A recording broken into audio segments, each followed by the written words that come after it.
दोस्तों, अगर आपकी मासूम बेटी आपसे ये कहे कि मैं पापा से मिलने जा रही हूं, पर हकीकत कुछ और ही हो और जब सच्चाई निकल करके सामने आए तो वो बेटी दुनिया में ही ना हो, तो फिर आप क्या करेंगे? दोस्तों, कहानी शुरू करें उससे पहले आप लोगों से एक छोटा सा निवेदन है कि अगर अभी तक आप लोगों ने मेरे इस चैनल को सब्सक्राइब नहीं किया है तो मेरे इस चैनल को सब्सक्राइब कर बेल आइकन को जरूर दबाएं, जिससे कि मेरा हौसला बढ़ता रहे। तो आज की ये जो कहानी है, ये एक मात्र कहानी नहीं है, एक तरह से ये एक चेतावनी है। ये हमारे समाज का आईना है, उस समाज का जो सोशल मीडिया की आंधी में अपनी नैतिकता को खोता जा रहा है। तो आदाब, नमस्कार, सत श्री अकाल, मैं सागर पटेल। दरअसल दोस्तों, आज की ये जो घटना है, इस घटना की शुरुआत होती है बिहार की राजधानी पटना शहर से। दिन एक अजनबी लड़का एक व्यक्ति के पास में फोन करता है और फोन करके बताता है कि जो तुम्हारी बेटी है उसकी तबीयत अचानक से बहुत ज्यादा खराब हो गई है, हमने उसको अस्पताल में भर्ती करवा दिया है, आप जितनी जल्दी हो सके वहां पर आ जाइए। जैसे ही ये बात उस लड़की के दादाजी सुनते हैं, दादाजी तुरंत अस्पताल पहुंचते हैं।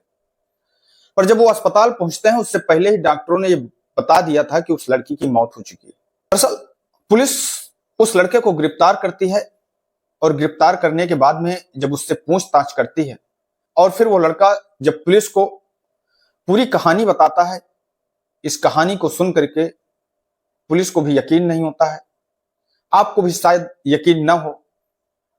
पर दोस्तों, आज की ये जो घटना है, ये हमारे समाज को बहुत ही सीख देने वाली है, हम लोगों को सोचने पर मजबूर करने वाली है कि किस तरीके हम अपने बेटे हों या बेटियां हों, उनसे भूल जाते हैं। अक्सर वो बचपन में इस तरीके का कदम उठा लेते हैं जिनकी जिम्मेदारी हमारी होती है और वो हमसे झूठ बोल करके किसी गलत रास्ते पर निकल जाते हैं। दरअसल दोस्तों, वो लड़का पुलिस को बताता है कि साहब, आज से करीब 10 दिन पहले वो रेलवे स्टेशन, पटना के रेलवे स्टेशन पर खड़ा था। तभी वहां पर एक लड़की आती है और जैसे ही उस लड़के की नजर उस लड़की पर पड़ती है, वो लड़की देखने में बेहद खूबसूरत होती है। एक ही नजर में उस लड़के को उस लड़की से प्यार हो जाता है। लड़का देखता है कि एक लड़की वहां पर खड़ी है और तुरंत उसके पास में धीरे धीरे उसके पास पहुंचता है और पास पहुंच करके उसकी ओर दोस्ती का हाथ बढ़ाता है, उससे बातचीत करना चालू करता है, उससे पूछता है कि आप क्या करती हो। लड़की कहती है कि वो अपने पापा से मिलने आई थी, उसने ज्यादा पढ़ाई लिखाई नहीं की है, बस 4-5 क्लास तक पढ़ी हुई। वो लड़का कहता है कि वो पेपर देने के लिए जहानाबाद जा रहा है और कुछ दिन के बाद में फिर वो लौट करके पटना आएगा और फिर उसकी मुलाकात पटना में आराम से हो सकती है। लड़का उस लड़की से बताता है कि वो पढ़ाई करता है। अब इस तरीके से उन दोनों के बीच में बातचीत चालू हो जाती है। बातचीत के बाद वो दोनों एक दूसरे का मोबाइल नंबर एक्सचेंज कर लेते हैं और उसके बाद में उन दोनों के बीच में बातचीत होने लगती है। अब वो लड़की वहां से चली जाती है। लड़का उस लड़की से कहता है कि वो पेपर देने के लिए जहानाबाद जा रहा है, पर जैसे उसके एग्जाम खत्म होंगे वो आकर के पटना में उससे मिल सकती है। लड़की अपने घर चली जाया करती है। लड़की के जो पिता होते हैं वो बढ़ाई का काम किया करते हैं, फर्नीचर का काम किया करते हैं। अब लड़की अपने घर पर जाती है, बहुत ज्यादा खुश होती है। उसे ऐसा लगता है कि उसने अपने लिए एक दोस्त बना लिया है, उसका एक साथी हो गया है।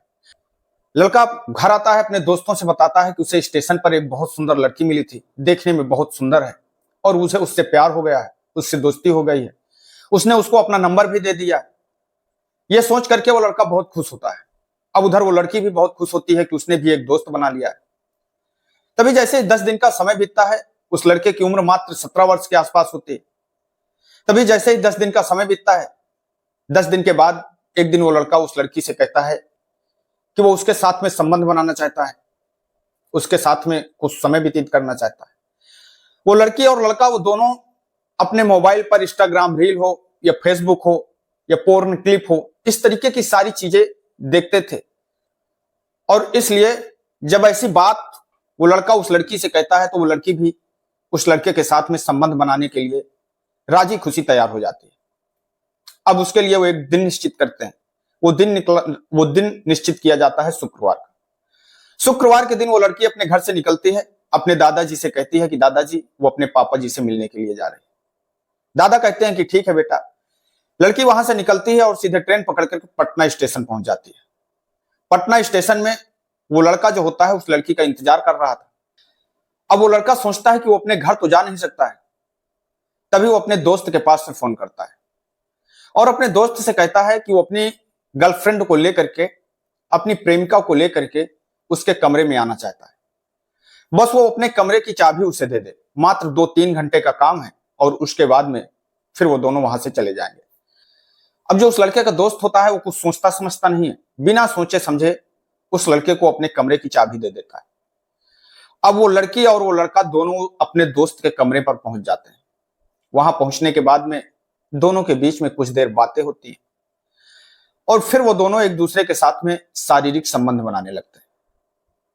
पर जिस समय वो लड़का उस लड़की के साथ में शारीरिक संबंध बना रहा होता है, उसके थोड़ी देर बाद ही उस लड़की के प्राइवेट पार्ट से तेजी के साथ ब्लड निकलने लगता है। लड़का देखता है कि ब्लड निकल रहा है। लड़के ने अपने दोस्तों से सुना था कि जब पहली बार किसी लड़की के साथ में संबंध बनाओ तो उसको ब्लड आ सकता है। यह सोच करके वो लड़का सोचता है कि ब्लड नॉर्मल है, क्योंकि वो पहली बार लड़की संबंध बना रही होती है।